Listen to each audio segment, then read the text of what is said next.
Hello guys, welcome back to this channel. In this today's tutorial, I'm going to show you how you can create at yours template on Instagram.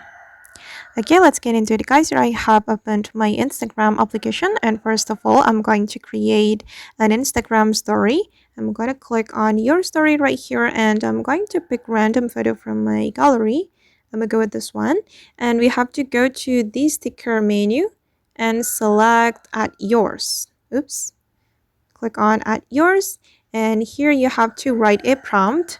For example, I'm going to write what's your favorite season. Okay, just like this, and click on done, and you can place this at your sticker to any part of your story. I'm just going to make it smaller and place it right here.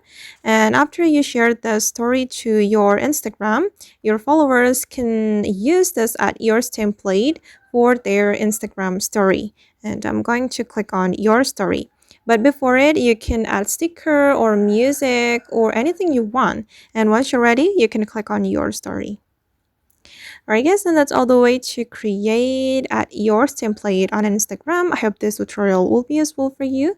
Thank you so much for watching, and see you in the next video.